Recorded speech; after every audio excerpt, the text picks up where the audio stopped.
asisenazo umzekelo ii-potholes, ndiyaliva eli gama lee-potholes. Sineendonga zaseJericho apha kwezindlela zethu.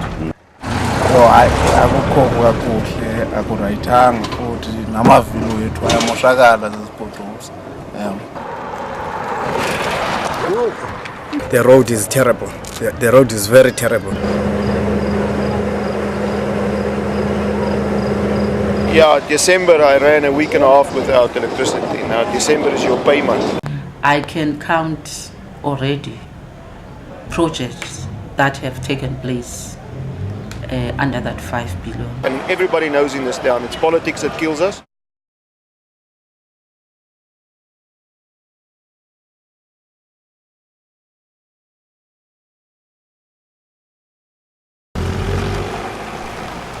The industrial area south of Umtata. Thousands of cars pass through here every day. These are some of the worst roads in the country.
Southernwood, a middle-class suburb from the Transkei days, is just up the road from here. And they are building the biggest shopping mall of the city in this area.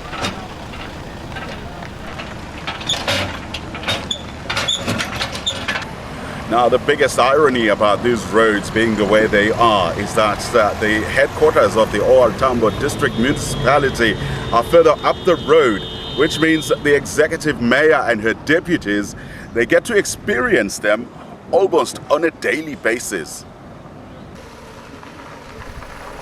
The only exceptions are the main routes through the city.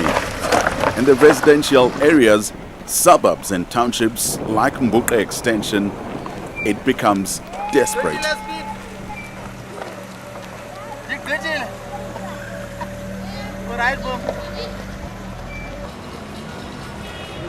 Then, as if potholes alone are not enough, you get these man-made obstacles. This hole was dug up by a crew fixing cables. It took 2 months to fill.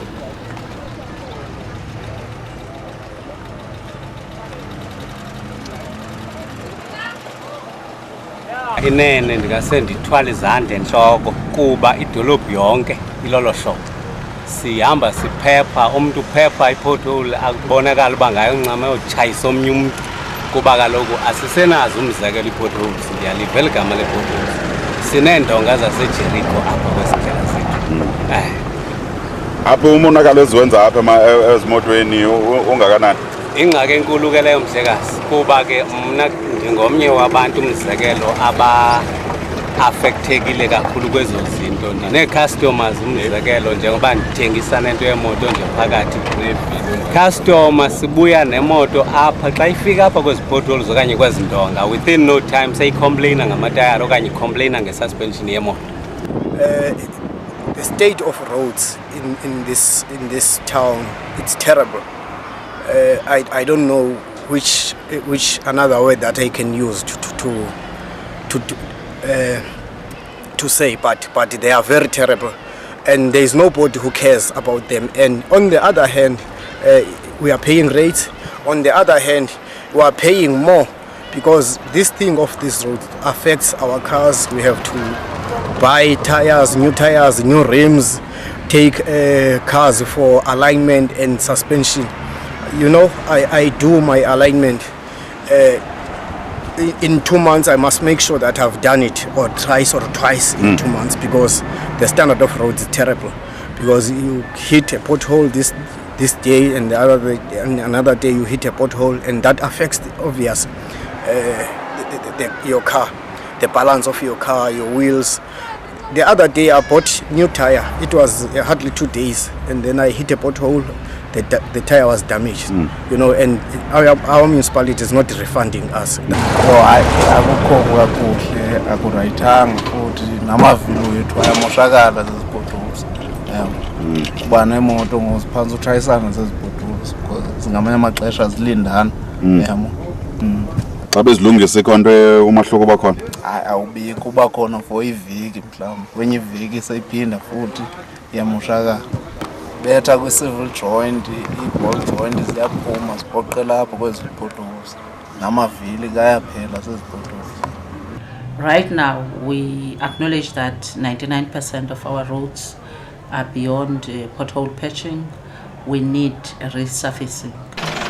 That resurfacing is not about to happen anytime soon. The mayor is honest about it. There are no funds available for that yet.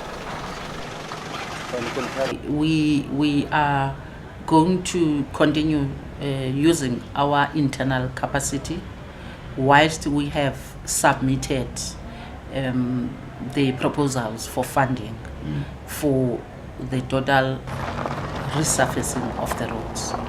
But currently we are increasing the capacity internally, and also the training internally, such that we are able to maintain the roads. The 50 million that has been allocated is only for bypasses.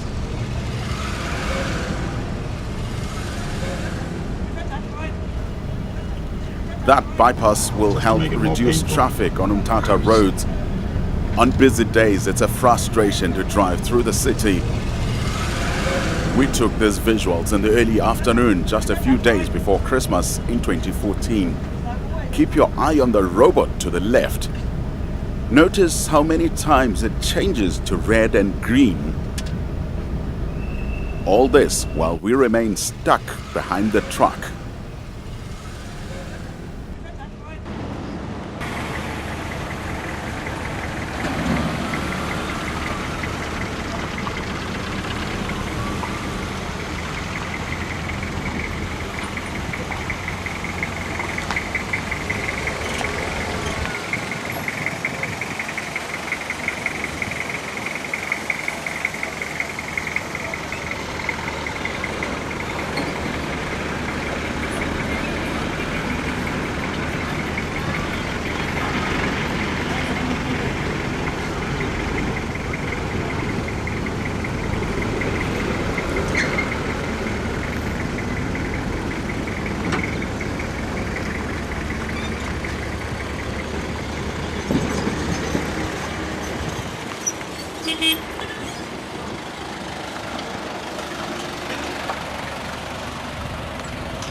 This is Madeira Road in Umtata. It's one of the busiest streets. It is in fact the N2, which means that it brings in traffic from cities like East London, Port Elizabeth, and some cars from as far as Cape Town through Umtata, through the city center, which means that cars, traffic that does not need to come to Umtata, because there's no way around Umtata, they have to drive into the city center. It's an interruption that just adds more frustration for drivers like this one.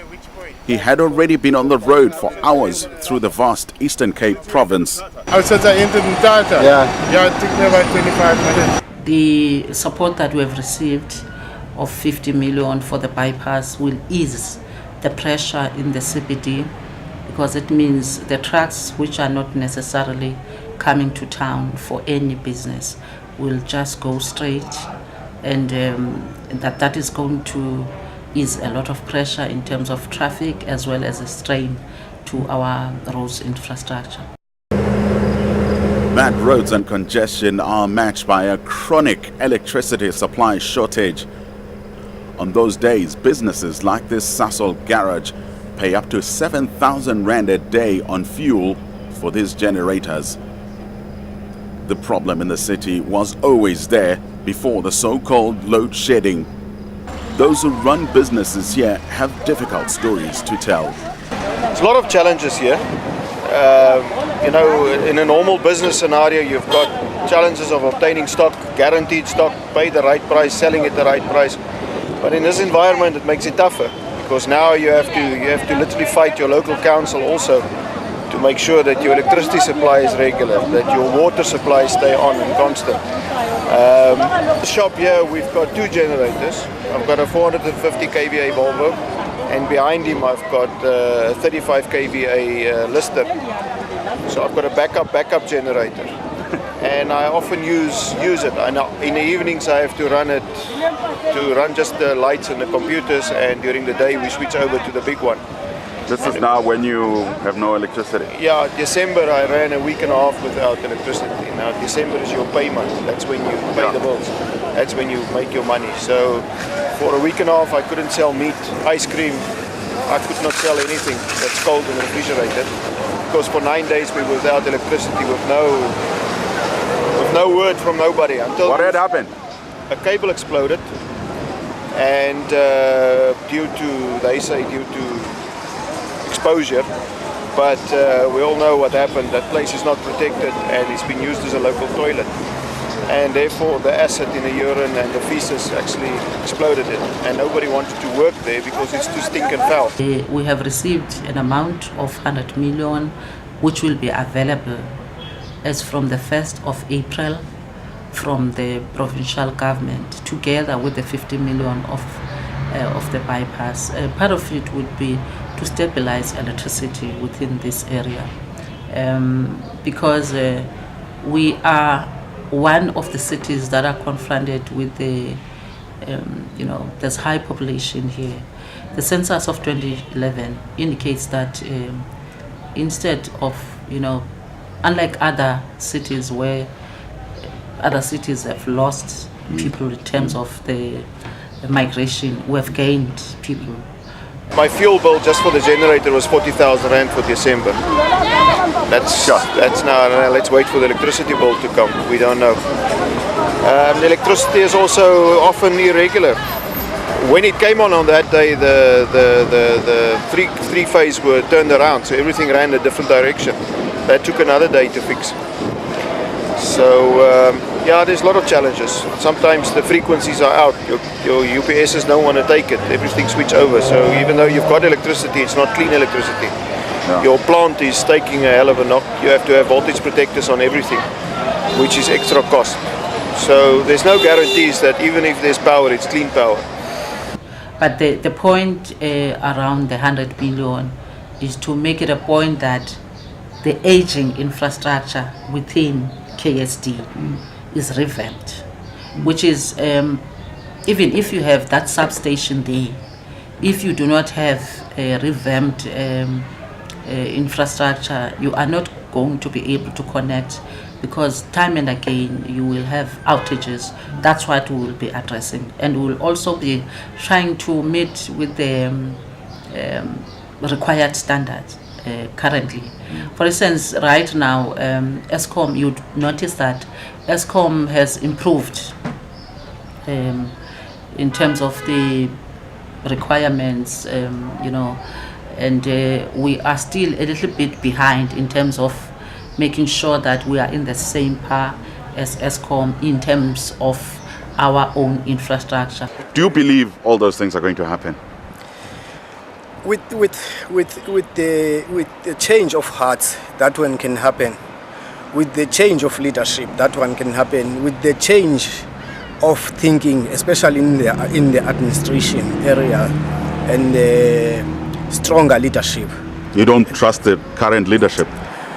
I think they need to put their foot down because they have been here for quite some time, and there are no new changes. Even when the time we were preparing for the funeral of the late Mr. Mandela, the town was bad. They only fixed those areas that they know that those high-profile people will be going, and all those things. And that was the end. And after the funeral, it was back to square one. All the roads, even the roads that you had, that there were some funds that were misused on some of the roads, they are in bad state now because it was just for television and the outside world to see that probably there's something happening. But we hope and think that the mayor, with her pronouncements, that there are funds for roads, but I don't think they are all that those funds were for all the roads in Mthatha. I think they must come up with a bigger plan, or have to go out and source monies for these roads, because they were left until they are like this now, because now you cannot fix them. There's individuals at the municipality, officials, people that get paid a salary that is brilliant, that is helping us. It's not just doom and gloom. There is positive. There is people. There's people with some Charlie in a rates office that's answering a phone even when she's on leave. That's always trying to assist. There is people. Their hands are tied down by politicians, and that's a frustrating part. And everybody knows in this town, it's politics that kills us. The people that's getting paid a salary, that's working for a salary and working for a living, they are the good people, and they make things still work here. They going an extra mile. They want to do it, and for that we salute them. I think people should believe that this will happen, because remember that there was a pronouncement of 5 billion for the municipality. I can count already projects that have taken place under that 5 billion, and I can assure you that 3.9 billion, in fact 4.9 billion has been spent. For the first time, the KSD area is having one way, and that bridge is 300 million. That included also the robots, the revamping of that road. Secondly, the airport. The airport was, for quite some time we've been having an airport, but the airport has been upgraded, and as we speak, the terminal building is being built. It's going to be concluded possible by June 2015. It's part of the money that we're talking about, which was a pronouncement. The mayor's telephone line is open. You can phone her anytime. But, unfortunately, she have to do everything. If you want something done, you phone the mayor. She have to jump on somebody and it gets done. When she turns her back, all the wheels fall off again. So, no, I take my hat off for the mayor even. She's trying. But the other people that supporting her, councillors, people that's been put here politically and strategically, they don't care. This bridge was completed in 2013, splitting the N2 into the city into two one-way roads. This helped to ease the nightmare of congestion. Mayor Ngongwa is also proud of the fact that they've now received a qualified audit. For years, the Auditor General had given KSD disclaimers. In fact, yeah. After so many years, because I think for something like 6 years, we've been having a disclaimer. So we're getting somewhere because the Auditor General can be able to say, at least we have received the information. We have moved to qualified, and we are certain that we will move to the unqualified, which we think that that's a right step towards the right direction. Stories about wasteful spending, misuse of funds, and fraud have dogged the KSD municipality.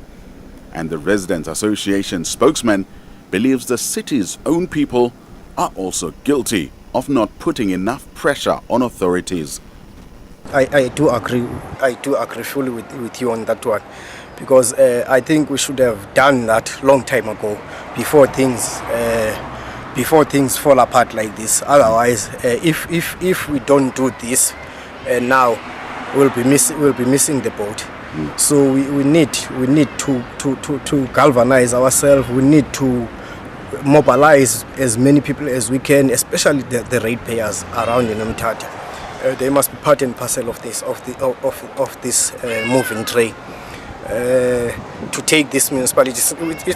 We don't want to fight with the municipality, but we need to give some direction